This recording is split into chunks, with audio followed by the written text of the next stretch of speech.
তো গাইস, আমার শয়তানি মাথায় হলে খালি বদমাইশি বুদ্ধি আসে। তো কিছুদিন আগে ঢাকায় গেছিলাম, তো তোমরা তো জানোই আমি আবার ভালোবাসা ছাড়া থাকতে পারি না, ভিতরটা কেমন জানি খালি খালি লাগে। তারপর হঠাৎ করে দেখলাম একটা বাসার ব্যালকনিতে নায়িকার মতো একটা সুন্দরী মডার্ন মেয়ে দাঁড়িয়ে আছে।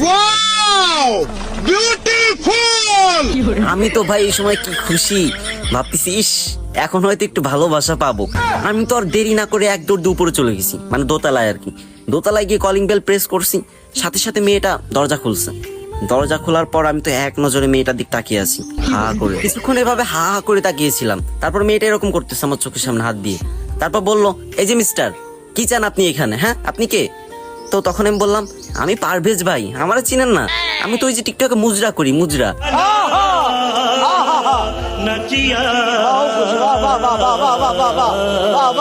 তো আপনার এখানে কি একটু ভালোবাসা হবে? তখন মেয়েটা রেগে মেগে বলে উঠলো, এই শয়তান ছেলে, তোর ঘরে কি মা বোন নাই?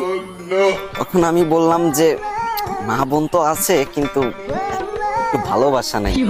শুনলাম আপনি নাকি সবাইকে ভালোবাসা দেন, তো আমাকে একটু ভালোবাসা দেন না প্লিজ। তখন মেয়েটা বলে উঠলো, আর এভাবে হা করে তাকিয়ে থাকার কি আছে? আগে কি কখনো মেয়ে মানুষ দেখিসনি? তো তখন আমি বললাম, মেয়ে মানুষ তো দেখছি, বাট আপনার মতো কাউকে দেখিনি। আহ কি সুন্দর, গরুর মতো টানা টানা চোখ, গাধার মতো হাসি।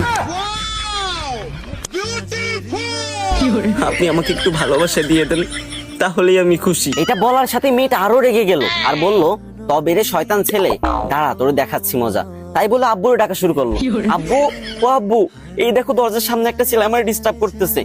এইটা বলার সাথে ওর বাপ, মানে বড় বাপ, লুঙ্গি পরে কাঁচা দিয়ে ঘরের ভিতর লাঠি ঠ্যাঙ্গা যা ছিল সব নিয়ে দরজার সামনে এসে হুমড়ি খেয়ে পড়ছে আর বলতেছে, এই ছেলে, কে রে তুমি, কি চাও এখানে? তখন আমি ভাবলাম, না সিচুয়েশন তো খুব খারাপ, কিন্তু আপনারা তো জানেনই আমার শয়তানি মাথায় বদমাইশি বুদ্ধির অভাব নাই। তখন আমি আঙ্কেলকে পাশে ডাকলাম, এক সাইডে ডেকে বললাম, আসসালামু আলাইকুম আঙ্কেল। তখন আঙ্কেল বললো, ওয়ালাইকুম আসসালাম, এখানে কি চাও তুমি? তো আমি তখন কান্না করে বললাম, আঙ্কেল আমি না ঢাকায় নতুন এসেছি, আর আমি বাসা খুঁজতে খুঁজতে এসেছি। তো আপনাদের বাসার নিচে দেখলাম যে টুলেট টানানো আছে, আপনারা নাকি বাসা ভাড়া দিবেন। তো আমি সেজন্য উপরে আসছি, এসে আপনার মেয়েরকে বললাম যে আমার কি বাসা ভাড়া দেওয়া যাবে? আপনাদের এখানে কি একটু ভালোবাসা হবে? আমি ভালোবাসা ছাড়া থাকতে পারি না। তো সেজন্য আপনার মেয়ে আমাকে কতটা অপমান করলো। আমি লাগবে না আমার বাসা ভাড়া। তখন আঙ্কেল বললো, না না না বাবা, তুমি আমাদের এখানে বাসা ভাড়া নাও, আর আমার মেয়ের কথাই কিছু মনে করো না, ও তো ছোট মানুষ, তাই একটু ছেলে মানুষই করে।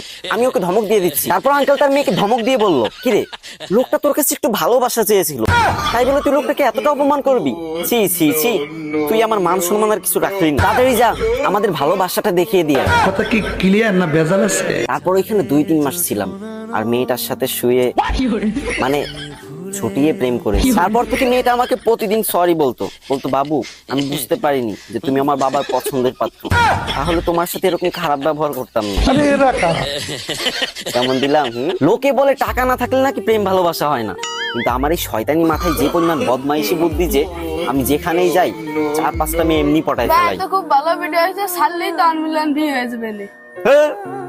1 মিলিয়ন ভিউ হবে না? নাকি 1 মিলিয়ন ভালো ভিডিও হয়েছে। আরে আমি এত কষ্ট করে ভিডিও বানাই, যে রোদ্দুর ভিতর চেয়ার নিয়ে যে বসে বসে ভিডিও বানাই, আর আমার যারা অডিয়েন্স আছে শেয়ার করে না, একটাও শেয়ার করে না। করবেন, এটা খুব ভালো ভিডিও হয়েছে, করবেন। কেউ শেয়ার করে না ভাই, আমার দুঃখ এটা। আমার ভিডিওতে না আমি চাইতেছি বার করবেন, করবেন। গাইস তোমরা কিন্তু শেয়ার করবা, হ্যাঁ শেয়ার করে কমেন্ট করবা। আমার এই ছোট ভাই বলতে শেয়ার করে কমেন্ট করবা তোমরা যারা আমার ভালোবাসো, তাহলে নেক্সট অনেক ভালো ভালো ফানি ভিডিও আনবো, আর না হলে কিন্তু ভিডিও করবো না।